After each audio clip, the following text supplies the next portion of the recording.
আসসালামু আলাইকুম রহমতুল্লাহ। যে যেখান থেকে দেখছেন অবশ্যই আপনারা দেখতে পাইতেছেন। আশা করি সবাই ভালো আছেন। দূর দূরান্ত থেকে দেশ বিদেশে যারা আছে সবার প্রতি বিশেষভাবে আসসালামু আলাইকুম রহমতুল্লাহ।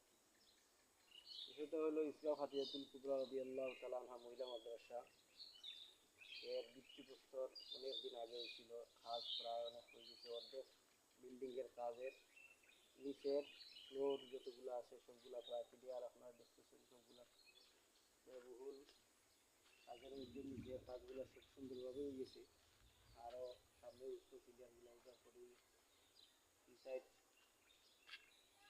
হয়তো সাদ আকারে হইয়া পরবর্তীতে এখানে ক্লাসরুম আনা হইতো। পরবর্তীতেও জায়গা যেখানে আপনারা দেখতেছেন টিনের বেতন যেটা এখানে ক্লাস বর্তমানে হইতেছে এখানে হইতো।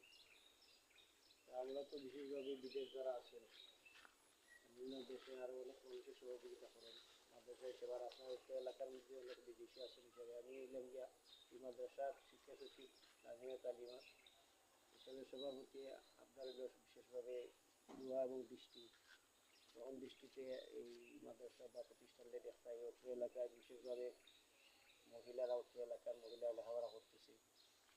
অত্র এলাকার বড় প্রতিষ্ঠান মহিলা প্রতিষ্ঠান নাই, পুরুষ প্রতিষ্ঠান আছে।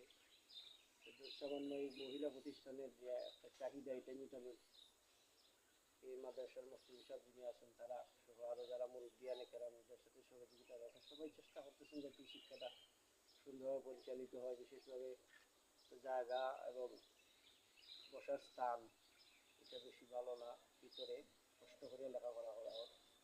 এই হিসাবে আমরা সবার প্রতি দোয়া ও দৃষ্টি ভালোভাবে দৃষ্টি দেওয়ার বিশেষভাবে আহ্বান করে আছি।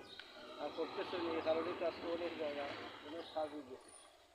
আরও হইতো এই হিসাবে আপনারা প্রতি আমরা বিশেষ আকুল আবেদন থাকবো দোয়া করতে আপনারা সহযোগিতা করতাম এবং বিভিন্নভাবে সহযোগিতা করতাম। আল্লাহ তালা যাতে ইন্ডিয়া প্রতিষ্ঠানরা যাতে বিভিন্নভাবে তার ইখতিতাম পর্যন্ত পৌঁছানোর মতো সুযোগ দান করতে আল্লাহ তালা সবাই আমরা চেষ্টা করি।